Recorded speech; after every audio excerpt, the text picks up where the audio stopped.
Well, how do Algebra 1 students, Algebra 1 Essentials? I hope you're well.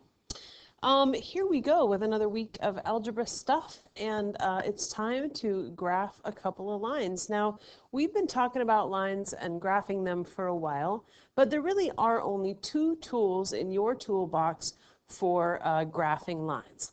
Either making a table by choosing values of x and then plugging in values of y, or by using intercepts when you have a radical standard form equation. So when we're looking at graphing these two lines, number one is not in standard form, and so we're going to have to make a table for that one. But number two is in standard form, and so we could potentially use intercepts. Either way, we'll still be able to graph these lines. So let's make a table for number one. In other words, we're going to choose some values of x and generate some values of y, and we'll be plugging those in as points. And so let's see, I always tell you to use a negative, so let's do a -2, 0, and a positive number, and that'll give you 3 nice points. And again, when you're graphing from a table, you're just kind of guessing, just picking some values of x out of the air, and then you're going to plug those into the equation. So the equation, if you have x being -2, is going to be y equals 2 times -2 minus 2. Which equals, well, 2 times -2 is -4, minus 2 more is -6. And so we've generated the point -2, -6, and we can put that on our graph. -2, -1, 2, 3, 4, 5, 6 is right here. Okay, that's the first one. Now, if we choose to make x be 0, our equation becomes y equals 2 times 0 minus 2. Well, 2 times 0 is 0, minus 2 is -2, and so we've generated the point 0, -2, and we can put that on our graph. 0, -2 is right here. Okay? One more. If x is 2, then we have y equals 2 times 2 minus 2. Well, 2 times 2 is 4, and 4 minus 2 is 2, so when x is 2, y is 2, and we have that point. So 2, 2 is right here, and now we have a line that we could graph. So I'm going to pick up my ruler real quick, and I'm going to attempt to use it. Let's see, how do you, oh, look at that. Oh, that's cool. Oh, nope, that's not what I want. Alrighty, well, that's not too bad right there. I might want to turn it just a little bit more. There we go, and now I can use it to draw my line. Very nice. And let's not forget to put some arrows on there because lines extend forever. And that is the graph of the equation in number one. It's not in standard form, so we had to create a table and pop a few values of x in there and generate values of y and then graph those as points. But it wasn't too bad, but it is a lot of work. So then number two is an equation in standard form, and so we can use the technique of intercepts. Now remember that if we have intercepts, that means at some point on this graph, x is going to be 0, and at some point on this graph, y is going to be 0, and so we can use that. So if x is 0, we can pop that into this equation and say 3 times 0 plus 6y equals 12. If x is 0, then we can pop that 0 in and say 3 times 0 plus 6y equals 12. Well, 3 times 0 goes away, so all we have left is 6y plus 12. And we can solve that by dividing both sides by 6, and we get y equals 2. So I'm going to scroll a little bit, give myself a little bit of room. There we go.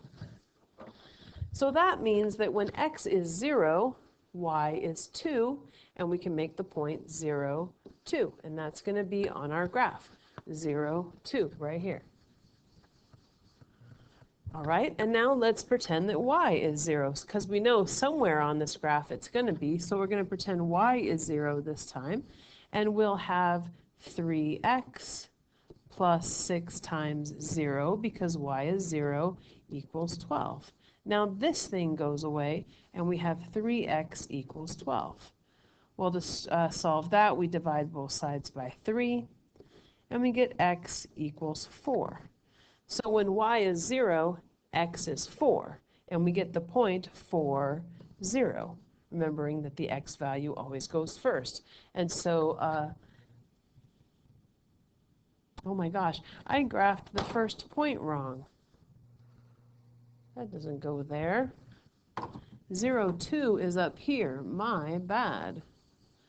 That's when x equals 0. Well, then y equals 0 gives us the point 4, 0, and that's over here. There we go. And now we can take our ruler and connect up these 2 points. If I can make this do it. Just wait. Miss Waite's got it. Do you believe in me? I hope so. Because I'm having trouble. Oh, that's getting closer. These electronic rulers are a little tricky. All right, there we go. And now we'll make our line and add our arrows. And there you go. All right. So it just occurs to me that I didn't pause to let you do this on your own before I went ahead and did it. But the bottom line is, at this point, you have 2 ways of graphing lines. In number 1, because that equation was not in standard form, you needed to use the table method. In other words, pick values of x, generate values of y. The second equation was in standard form, so you could use the idea of intercepts, knowing that at some point along those lines, x was going to be 0 and y was going to be 0, and so you could pop that into those equations and find 2 points on the line and then connect them. Both of these methods are not ideal. They work, but they're not ideal. We want to get even simpler. So that's what we're going to start talking about today. But before we do, it's time for a notebook update. Why don't you write yourself some questions, write yourself a summary, start a new page of notes. At this point of the year, I believe that you can do that on your own.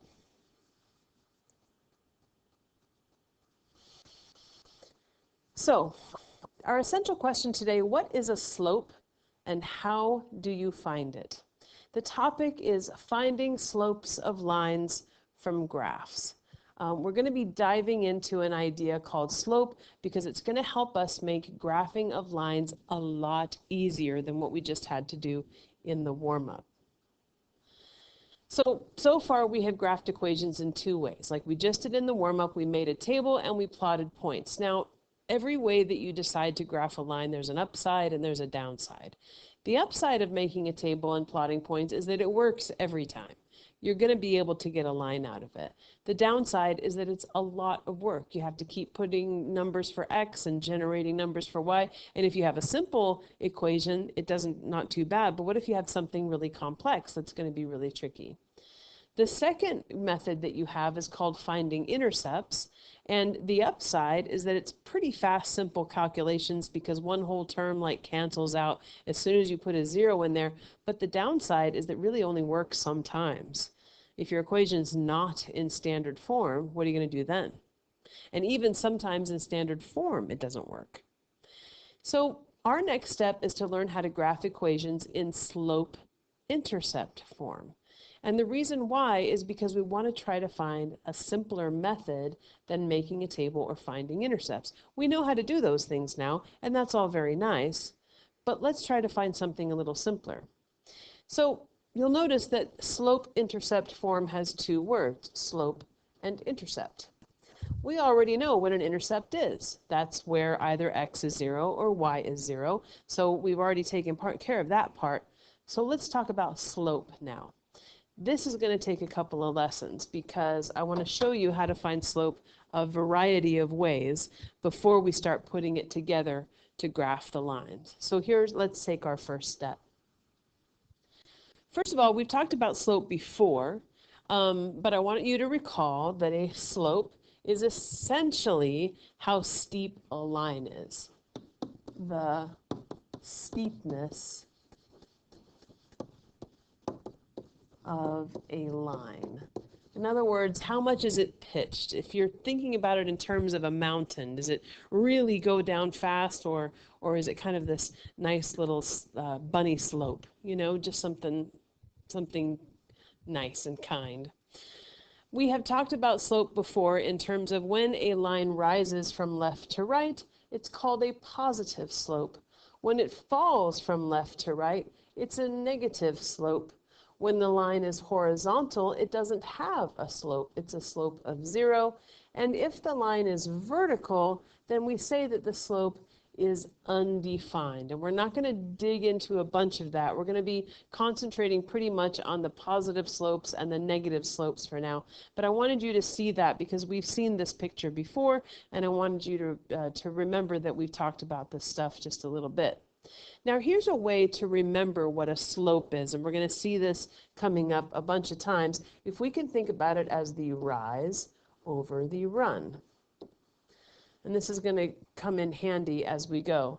A line moves two ways at the same time.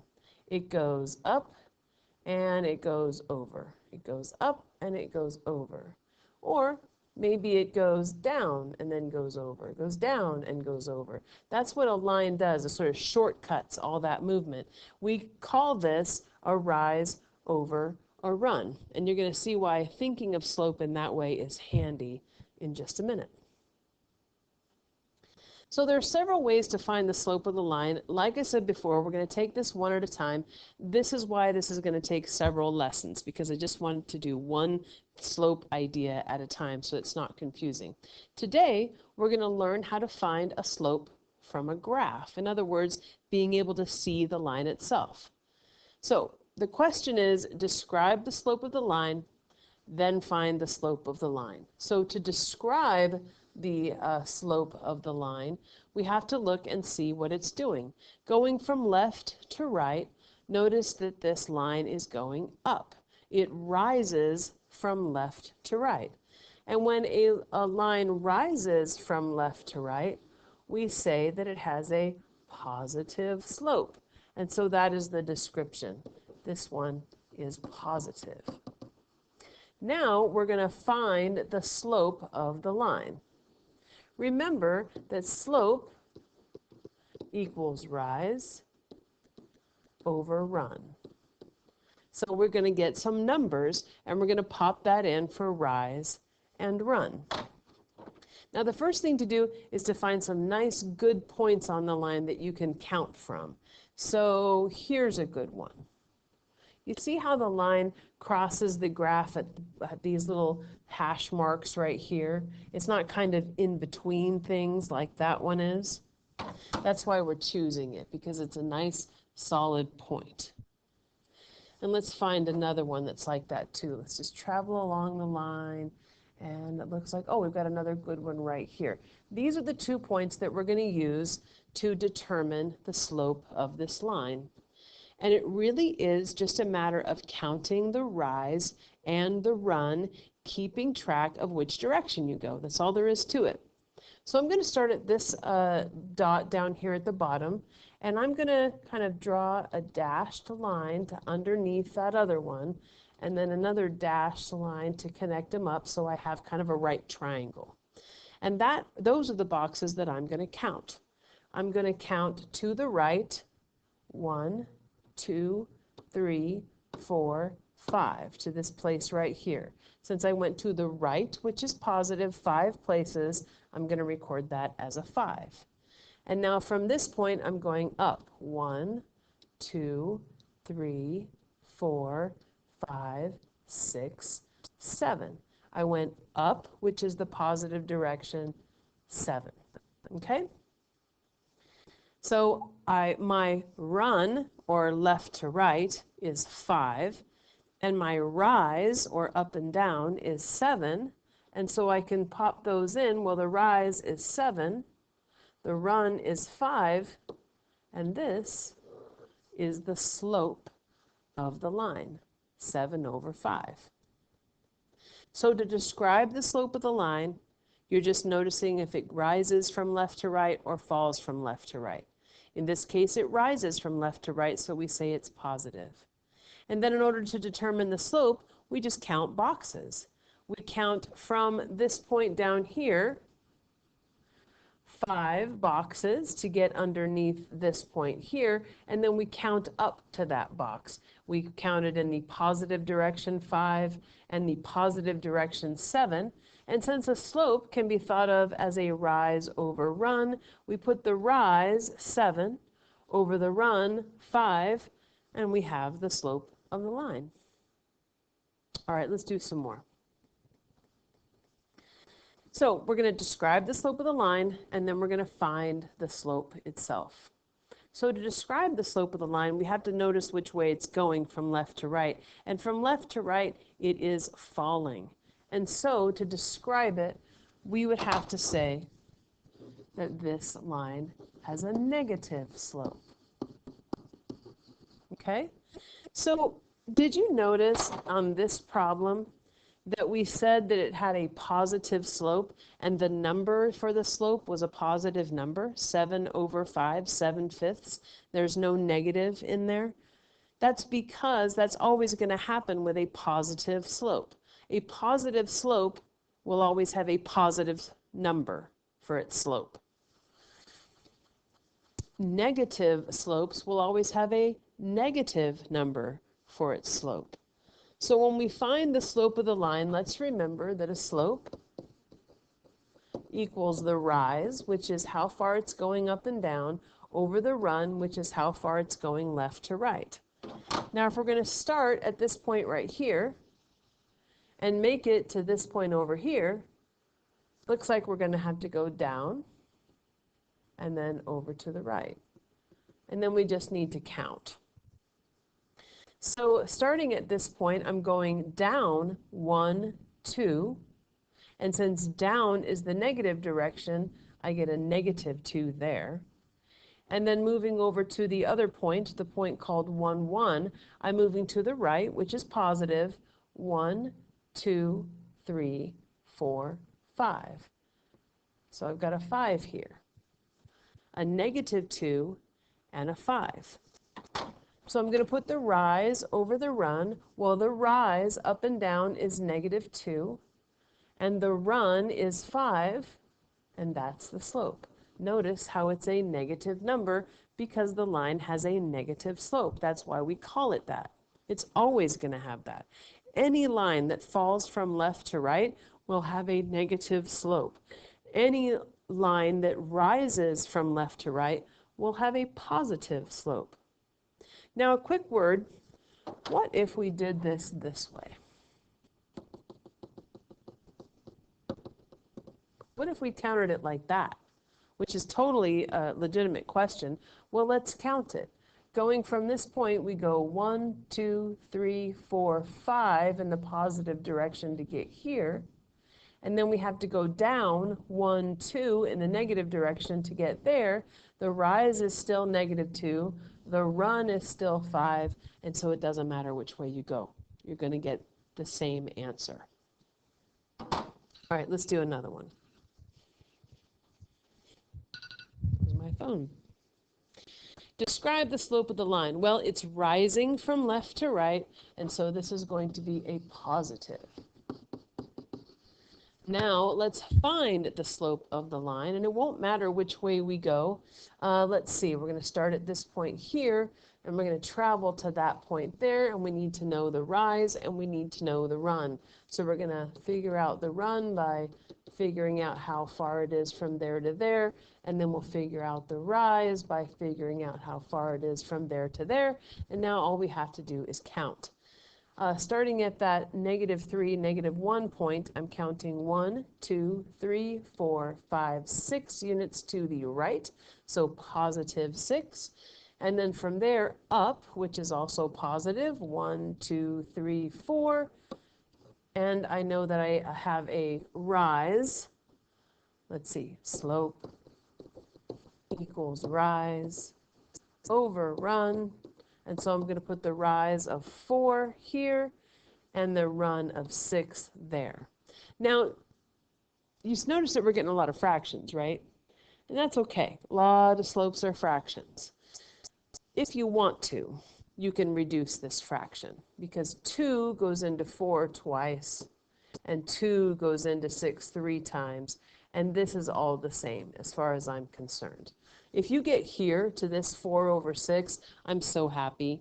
You just leave it like that. If you want to reduce it down and express that number as a 2/3, then you do that too. That's absolutely fine. Doesn't matter to me one way or the other. I want to know that you can find the slope of a line. Okay? All right. So let's do it another time. Describe the slope of the line. Well, let's see. It rises from left to right, and so we know it's going to be positive. And now we have to find the slope of the line. Well, the slope is going to equal the rise over the run. So let's find the values of those. Now, we weren't given points, so we'll have to find some nice ones. Well, let's see. This is a nice one here. And then looks like things are kind of in between until we get to right about here. There's another one. And now we can count between those points. So our run is going to be like this to there, and our rise is going to be like that. Okay? So now we just count it. I'm going to the right 1, 2, 3, 4, 5, 6, 7, 8. And I'm going up 1, 2. So my rise is 2, and my run is 8, and that is wonderful. There's your slope. If you want to reduce it, you can, because 2 goes into 2 once, and 2 goes into 8 4 times, and so this can also be expressed as a slope of 1/4. But again, I don't care if you reduce it. It doesn't matter to me, one way or the other. All right. That's it. That's how you find slopes from graphs. We're going to talk about finding slopes from tables next time, and then from a formula, and then we're going to start graphing lines with slopes and intercepts, and you're going to love it because it's a lot easier than making a table. And if you don't have an equation in standard form, now you'll have another way to get this done. So, darlings, I hope you're well, and I hope if you need help that you'll ask me. All right, I'll talk to you later. Bye.